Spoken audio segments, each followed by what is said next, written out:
मेरा channel great जी के में आपका स्वागत है। अब तक हमने भारतीय इतिहास के स्रोत, अलग अलग वेदों के बारे में और धर्मों के बारे में देखा था। अब तक बुद्ध धर्म, जैन धर्म के बारे में देखा था। आज देखेंगे वैष्णव धर्म के बारे में। वैष्णव धर्म के विषय में प्रारंभिक जानकारी उपनिषदों से मिलती है। इसका विकास भगवत धर्म से हुआ। वैष्णव धर्म के प्रवर्तक कृष्ण थे, जो कृष्ण कबीले थे और जिनका निवास स्थान मथुरा था। कृष्ण का उल्लेख सर्वप्रथम छांदोग्य उपनिषद में देवकी पुत्र और अंगिरस के शिष्य के रूप में हुआ है। विष्णु के 10 अवतार का उल्लेख मत्स्य पुराण में मिलता है। 10 अवतार इस प्रकार है: मत्स्य, कूर्म, वराह, नरसिंह, वामन, परशुराम, राम, बलराम, बुद्ध एवं कल्कि। वैष्णव धर्म में ईश्वर को प्राप्त करने के लिए सर्वाधिक महत्व भक्ति को दिया गया है। प्रमुख संप्रदाय, मत एवं आचार्य। प्रमुख संप्रदाय कौन से है? वैष्णव संप्रदाय। मत विशिष्टाद्वैत, आचार्य रामानुज। प्रमुख संप्रदाय ब्रह्म संप्रदाय, मत द्वैत, आचार्य आनंद तीर्थ। रुद्र संप्रदाय शुद्धाद्वैत, वल्लभाचार्य। सनक संप्रदाय द्वैताद्वैत, निब्रांक। बरकरी नामदेव, संस्थापक नामदेव थे। पुस्तक श्री वैष्णव, संस्थापक रामानुज। पुस्तक ब्रह्मसूत्र। प्रमुख संप्रदाय परमार्थ, संस्थापक रामदास। पुस्तक दासबोध। प्रमुख संप्रदाय राम भक्त, संस्थापक रामानंद। पुस्तक अध्यात्म रामायण। अब हम देखेंगे इस्लाम धर्म के बारे में। इस्लाम धर्म के संस्थापक हजरत मोहम्मद साहब थे। हजरत मोहम्मद साहब का जन्म 570 ईस्वी सन में मक्का में हुआ था। हजरत मोहम्मद साहब के पिता का नाम अब्दुल्ला और माता का नाम अमीना था। हजरत मोहम्मद साहब को 610 ईस्वी में मक्का के पास हीरा नामक गुफा में ज्ञान की प्राप्ति हुई। 24 सितंबर 622 ईस्वी सन को पैगंबर के मक्का में मदीना की यात्रा इस्लाम जगत में मुस्लिम संवत के नाम से जाना जाता है। मोहम्मद की शादी 25 वर्ष की अवस्था में खदीजा नामक विधवा के साथ हुई। मोहम्मद की पुत्री का नाम फातिमा एवं दामाद का नाम अली हुसैन है। देवदूत ग्राबियल ने पैगंबर मोहम्मद साहब को कुरान अरबी भाषा में संप्रेषित की। कुरान इस्लाम धर्म का पवित्र ग्रंथ है। पैगंबर मोहम्मद साहब ने कुरान की शिक्षाओं का उपदेश दिया। हजरत मोहम्मद साहब की मृत्यु 8 जून 632 ईस्वी सन को हुई। इन्हें मदीना में दफनाया गया।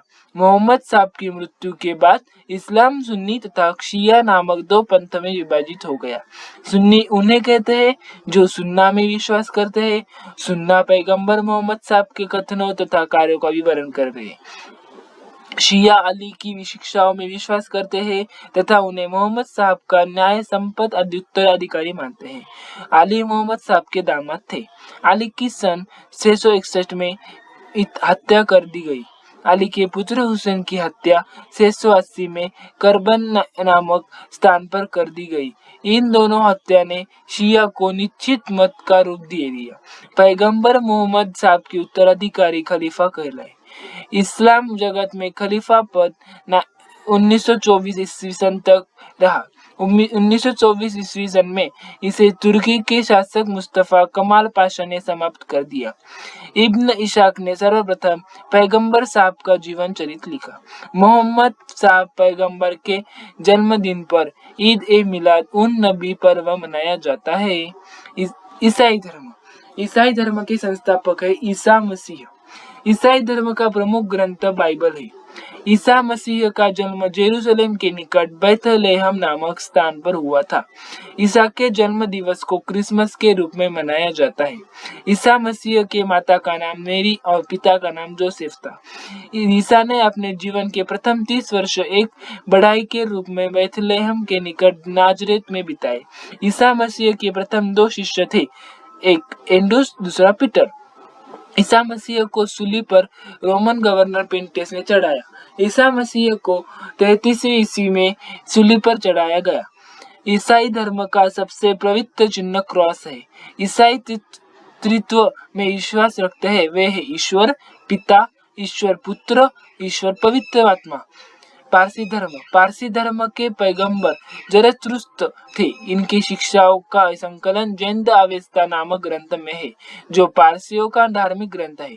इनकी भूल शिक्षा का सूत्र है सद्विचार, सद्वचन तथा सत्कार्य। इसके अनुयायी एक ईश्वर अहुर को मानते हैं। इस धर्म के अनुयायी को अग्नि पूजक भी कहा जाता है। मगध राज्य का उत्कर्ष। मगध के सबसे प्राचीन वंश के संस्थापक बृहद्रथ थे। इसकी राजधानी गिरिब्रज राजगृह थी। जरासंध बृहद्रथ का पुत्र था। रयक वंश के संस्थापक बिंबिसार मगध की गद्दी पर 544 ईस्वी पूर्व बौद्ध ग्रंथों के अनुसार में बैठा था। वह बौद्ध धर्म का अनुयायी था।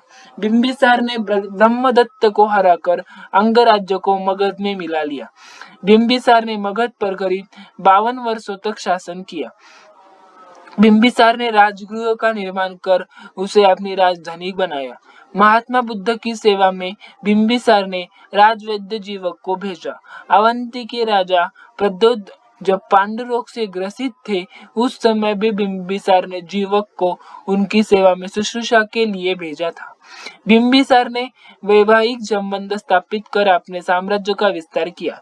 इसने कौशल नरेश प्रसेनजित की बहन महाकौशला से, वैशाली के चेटक की पुत्री चेलना से तथा मद्र देश की राजकुमारी क्षेमा से शादी कर दी।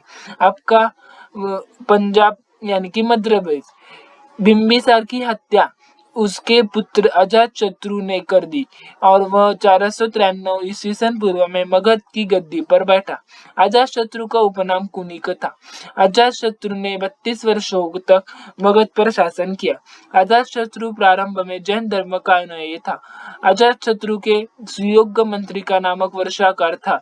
इसकी सहायता से अजातशत्रु ने वैशाली पर विजय प्राप्त की। उसकी हत्या के उसके पुत्र उदयन ने 461 ईस्वी पूर्व में कर दी। वह मगध की गद्दी पर बैठा। उदयन ने पाटिलग्राम की स्थापना की। उदयन भी जैन धर्म का अनुयायी था। हरक वंश का अंतिम राजा उदयन का पुत्र नागदशक था। नागदशक को उसके अमात्य शिशुनाग ने 412 ईस्वी पूर्व में अपदस्थ करके मगध पर शिशुनाग की वंश की स्थापना की। शिशुनाग ने अपनी राजधानी पाटलिपुत्र ने हटाकर वैशाली में स्थापित की। शिशुनाग का उत्तराधिकारी कालाशोक पुनः राजधानी को पाटलिपुत्र ले गया। शिशुनाग वंश का अंतिम राजा नंदीवर्धन था। नंदवंश का संस्थापक महापद्मनंद था। नंदवंश का अंतिम शासक घनानंद था। यह सिकंदर का समकालीन था। इसके चंद्रगुप्त मौर्य ने युद्ध में पराजित किया और मगध पर एक नए वंश मौर्य वंश की स्थापना की। सिकंदर का जन्म 356 ईस्वी पूर्व में हुआ। सिकंदर के पिता का नाम फिलिप था। फिलिप 359 ईस्वी पूर्व में मकदूनिया का शासक बना। इसकी हत्या 329 ईस्वी पूर्व में कर दी गई। सिकंदर अरस्तु का शिष्य था। सिकंदर ने भारत विजय का अभियान 326 में प्रारंभ किया। इस सिकंदर का सेनापति सेल्यूकस निकेटर था। सिकंदर को पंजाब के शासक पोरस के साथ युद्ध करना पड़ा, जिसे हायडेपिस के युद्ध, झेलम का युद्ध के पिता नाम से जाना जाता है। सिकंदर की सेना ने व्यास नदी को पार करने से इनकार कर दिया। सिकंदर स्थल मार्ग द्वारा 325 ईस्वी पूर्व में भारत लौटा। सिकंदर की मृत्यु 323 ईस्वी पूर्व में बेबीलोन में 33 वर्ष की अवस्था में हो गई। सिकंदर का जन्म सेनापति था निरियाकस। मौर्य साम्राज्य। मौर्य वंश का संस्थापक चंद्रगुप्त मौर्य था। चंद्रगुप्त मौर्य का जन्म 345 ईस्वी पूर्व में हुआ। घनानंद को हराने में चाणक्य ने चंद्रगुप्त मौर्य की मदद की, जो बाद में चंद्रगुप्त का प्रधानमंत्री बना। चाणक्य कौटिल्य विष्णुगुप्त द्वारा लिखित पुस्तक है अर्थशास्त्र है, जिसका संबंध राजनीति से है। चंद्रगुप्त मगध की राजगद्दी पर 322 ईस्वी पूर्व में बैठा। चंद्रगुप्त जैन धर्म का अनुयायी था। चंद्रगुप्त ने अपना अंतिम समय कर्नाटक के श्रवणबेलगोला नामक स्थान पर बिताया। चंद्रगुप्त ने 305 ईस्वी पूर्व में सेल्यूकस निकेटर को हराया था। सेल्यूकस निकेटर ने अपनी पुत्री कार्नेलिया की शादी चंद्रगुप्त मौर्य के साथ कर दी और युद्ध की संधि शर्तों के अनुसार 4 प्रांत काबुल, कंधार, हेरात एवं मकरान चंद्रगुप्त को दी गई। चंद्रगुप्त मौर्य ने जैनी गुरु भद्रबाहु से जैन धर्म की दीक्षा ली थी। मेगास्थनीज सेल्यूकस निकेटर का राजदूत था, जो चंद्रगुप्त के दरबार में रहता था। मेगास्थनीज द्वारा लिखी गई पुस्तक इंडिका है। चंद्रगुप्त मौर्य और सेल्यूकस के बीच हुए युद्ध का वर्णन एम्पिनायस ने किया। प्लूटार्क के अनुसार चंद्रगुप्त ने सेल्यूकस को 500 हाथी उपहार में दिए गए थे। चंद्रगुप्त मौर्य की मृत्यु 258 ईस्वी पूर्व में श्रवणबेलगोला में उपवास द्वारा हो गई। बिंदुसार चंद्रगुप्त का मौर्य का उत्तराधिकारी बिंदुसार हुआ, जो 298 ईस्वी पूर्व में मगध की राजगद्दी पर बैठा। अमित्रघात के नाम से बिंदुसार जाना जाता है। अमित्रघात का अर्थ है शत्रु विनाशक। बिंदुसार आजीवक संप्रदाय का अनुयायी था। वायु पुराण में बिंदुसार को भद्रसार कहा गया है। स्ट्रेब्रो के अनुसार सीरियन नरेश एंटियोकस ने बिंदुसार के दरबार में डायमेकस नाम राजदूत भेजा। इसे ही मेगास्थनीज का उत्तराधिकारी माना जाता है। जैन धर्मों में बिंदुसार को सिंहसेन कहा गया है। बिंदुसार के शासनकाल में तक्षशिला में हुए 2 विद्रोहों का वर्णन है। इस विद्रोह को दबाने के लिए बिंदुसार ने पहले सुसीम को और बाद में अशोक को भेजा। एथिनियस के अनुसार बिंदुसार ने सीरिया के शासक एंटियोकस एक से मदिरा, सूखे अंजीर एवं एक दार्शनिक भेजने की प्रार्थना की थी। बौद्ध विद्वान तारानाथ ने बिंदुसार को 16 राज्यों का विजेता बनाया था। अशोक बिंदुसार का उत्तराधिकारी अशोक महान हुआ, जो 269 में ईस्वी पूर्व में मगध की राजगद्दी पर बैठा। राजगद्दी पर बैठने के समय अशोक अयंती का राज्यपाल था। मास्की एवं गुर्जरा अभिलेख में अशोक का नाम अशोक मिलता है। पुराणों में अशोक को अशोकवर्धन कहा गया है। अशोक ने अपने अभिषेक के 8वें वर्ष लगभग 261 ईस्वी पूर्व में कलिंग पर आक्रमण किया और कलिंग की राजधानी तोसली पर अधिकार कर लिया। प्लिनी का कथन है कि मिस्र राजा का फिलाब्लेस ने पाटलिपुत्र में डियानिसियस नाम का एक राजदूत भेजा था। अशोक के दरबार में वो भेजा था। उपगुप्त नामक बौद्ध भिक्षु ने अशोक को बौद्ध धर्म की दीक्षा दी। अशोक ने आजीवकों को रहने हेतु बराबर की पहाड़ियों में 4 गुफाओं का निर्माण करवाया, जिनका नाम कर्ज, चौपार, सुदामा तथा विश्व झोपड़ी था। नोट: अशोक के पौत्र दशरथ ने आजीवकों को नागार्जुन गुफा प्रदान की थी। अशोक की माता का नाम सुभद्रागी था। अशोक ने बौद्ध धर्म के प्रचार के लिए अपने पुत्र महेंद्र एवं पुत्री संघमित्रा को श्रीलंका भेजा। भारत में शिलालेख का प्रचलन सर्वप्रथम अशोक ने किया। अशोक के शिलालेखों में ब्राह्मी, खरोष्टी, ग्रीक एवं अरमाइक लिपि का प्रयोग हुआ है। ग्रीक एवं अरमाइक लिपि का अभिलेख अफगानिस्तान से, खरोष्टी लिपि का अभिलेख उत्तर पश्चिमी पाकिस्तान से और शेष भारत से ब्राह्मी लिपि के अभिलेख मिलते हैं। अशोक के अभिलेखों को 3 भागों में बांटा गया जा सकता: शिलालेख, स्तंभलेख तथा गुहालेख। अशोक की शिलालेख की खोज 1750 ईस्वी में पाट्रेदी फैंथेलत ने की थी। इनकी संख्या 14 है। अशोक के अभिलेख पढ़ने में सबसे पहली सफलता 1837 में जेम्स प्रिसेस को हुई। अशोक के प्रमुख शिलालेख एवं उनमें वर्णित विषय: पहला शिलालेख था, इसमें पशु बलि की निंदा की गई है। दूसरा शिलालेख था, इसमें अशोक ने मनुष्य एवं पशु दोनों की चिकित्सा व्यवस्था का उल्लेख किया है। तीसरी शिलालेख में इसमें राजकीय अधिकारियों को यह आदेश दिया है कि वे हर 5वें वर्ष के उपरांत दौरे पर जाएं। इस शिलालेख में कुछ धार्मिक नियमों का भी उल्लेख किया गया है। चौथे शिलालेख में इस अभिलेख में भेरी घोष की जगह धम्म घोष की घोषणा की गई है। इस शिलालेख में धर्म महामंत्र की नियुक्ति विषय में जानकारी मिलती है। यह है 5वां शिलालेख। अब 6ठा शिलालेख में क्या है? इसमें आत्मनियंत्रण की भी शिक्षा दी गई है। 7वां और 8वां शिलालेख, इसमें अशोक की तीर्थ यात्राओं का उल्लेख किया गया है। 9वें शिलालेख में इसमें सच्ची भेंट तथा सच्चे शिष्टाचार का उल्लेख किया गया है। 10वां शिलालेख, इसमें अशोक ने आदेश दिया है कि राजा तथा उच्च अधिकारी हमेशा प्रजा के हित में सोचते हैं। 11वां शिलालेख, इसमें धम्म की व्याख्या की गई है। 12वां शिलालेख, इसमें स्त्री महामात्रों की नियुक्ति एवं सभी प्रकार के विचारों में सम्मान की बात गई है। 13वां शिलालेख में कलिंग युद्ध का वर्णन एवं अशोक के हृदय परिवर्तन की बात कही गई है। इसी ने पड़ोसी राजाओं का वर्णन किया है। 14वां शिलालेख अशोक ने जनता को धार्मिक जीवन बिताने के लिए प्रेरित किया है। अशोक के स्तंभ लेखों की संख्या 7 है, जो केवल ब्राह्मी लिपि में लिखी गई है, अलग अलग स्थानों से प्राप्त हुआ है।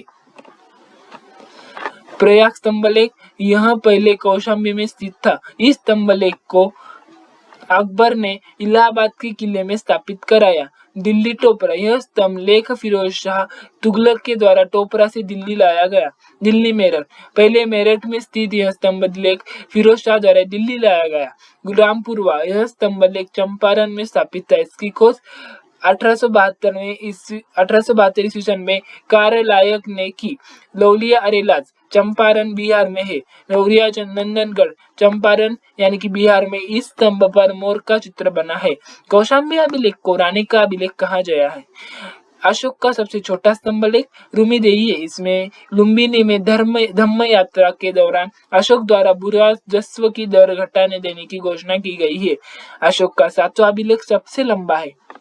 प्रथम पृथक शिलालेख में यह घोषणा है कि सभी मनुष्य मेरे बच्चे हैं। अशोक का शार-ए-कुना अभिलेख ग्रीक एवं अरमेक भाषाओं में प्राप्त हुआ है। साम्राज्य के मुख्यमंत्री एवं पुरोहित की नियुक्ति के पूर्व इनके चरित्र को काफी जांचा परखा जाता था, जिसे उपदा परीक्षण कहा जाता था। सम्राट की सहायता के लिए एक मंत्री परिषद होती थी, जिसमें सदस्यों की संख्या 12, 16 या 20 हुआ करती थी। अर्थशास्त्र में शीर्षस्थ अधिकारी के रूप में तीर्थ का उल्लेख मिलता है, जिसे महामात्र भी कहा जाता था। इसकी संख्या 18 थी। अर्थशास्त्र में 4 जसूस को कहा गया है। मौर्य प्रांत और राजधानी कौन से हम देखेंगे इधर। उत्तरापथ राजधानी तक्षशिला, अवंती राष्ट्र उज्जैनी, कलिंग राजधानी तोसिल, प्रांत दक्षिणापथ राजधानी सुवर्णगिरी, प्राशी व पूर्वी प्रांत है राजधानी पाटलिपुत्र। अशोक के समय मौर्य साम्राज्य में प्रांतों की संख्या 5 थी। प्रांतों को चक्र कहा जाता है। प्रांतों के प्रशासक कुमार या आर्यपुत्र या राष्ट्रिक कहलाते थे। प्रांतों का विभाजन विषय में किया गया है था, जो विषयपति के अधीन होते थे। प्रशासन की सबसे छोटी इकाई ग्राम थी, जिसका मुखिया ग्रामिक कहलाता था। प्रशासक में सबसे छोटा गोप था, जो 10 ग्रामों का शासन संभालता था। मेगास्थनीज के अनुसार नगर का प्रशासन 30 सदस्यों का एक मंडल करता था, जो 6 समितियों में विभाजित था। प्रत्येक समिति में 5 सदस्य होते थे। बिक्री कर के रूप में मूल्य का 10वां भाग वसूला जाता था। इसमें बचाने वाले को मृत्यु दंड दिया जाता था। मेगास्थनीज के अनुसार एग्रोनोमाइज मार्ग निर्माण की अधिकारी था। जस्टिन के अनुसार चंद्रगुप्त मौर्य की सेना में लगभग 50,000 अश्वारोही सैनिक, 9,000 हाथी एवं 8,000 रथ थे। प्लूटार्क जस्टिन के अनुसार चंद्रगुप्त ने नंदों के पैदल सेना से 3 गुनी अधिक संख्या में अर्थात 60,000 आदमियों को लेकर संपूर्ण उत्तर भारत को रौंद डाला था। प्रथम समिति कार्य था उद्योग एवं शिल्प कार्य का निरीक्षण। द्वितीय समिति का कार्य विदेशियों को देखरेख रखना, जन्म मरण का विवरण रखना। तृतीय कार्य समिति का कार्य था। चतुर्थ समिति का कार्य व्यापार एवं वाणिज्य की देखभाल। पंचम समिति का कार्य निर्मित वस्तुओं के विक्रय का निरीक्षण करना था। कार्य बिक्री कर वसूल करना यह षष्ठ समिति का कार्य था। युद्ध में सेना का नेतृत्व करने वाला अधिकारी नायक कहलाता था। सैन्य विभाग का सबसे बड़ा अधिकारी सेनापति होता था। मेगास्थनीज के अनुसार मौर्य सेना का रख रखाव 5 सदस्यीय 6 समितियां करती थी। मौर्य प्रशासन में गुप्तचर विभाग महात्म्य सर्प नामक अमात्य के अधीन था। अर्थशास्त्र में गुप्तचर को गूढ़ पुरुष कहा गया है तथा एक ही स्थान पर रहकर कार्य करने वाले गुप्तचर को संस्था कहा जाता है। एक स्थान से दूसरे स्थान पर भ्रमण कार्य करने वाले गुप्तचर को संचार कहा जाता था। अशोक के समय जनपदीय न्यायालय के न्यायाधीश को राजूक कहा जाता था। सरकारी भूमि को सीता भूमि कहा जाता था। बिना वर्ष की अच्छी खेती होने वाली भूमि को आदेव मातृ कहा जाता था। मेगास्थनीज ने भारतीय समाज को 7 वर्गों में विभाजित किया है: दार्शनिक, किसान, अहीर, कारागिर, सैनिक, निरीक्षण एवं सभासद। स्वतंत्र वेश्यावृत्ति को अपनाने वाली महिला रूपा जीवा कहलाती थी। नंद वंश की विनाश करने में चंद्रगुप्त मौर्य ने कश्मीर के राजा प्रवर्तक से सहायता प्राप्त की थी। मौर्य शासन 137 वर्ष तक रहा था। मौर्य वंश की अंतिम शासक बृहद्रथ था। इसकी हत्या इसके सेनापति पुष्यमित्र शुंग ने 185 ईस्वी पूर्व में कर दी थी और मगध पर शुंग वंश की नींव डाली। धन्यवाद दोस्तों, मेरे चैनल को लाइक और सब्सक्राइब कीजिए।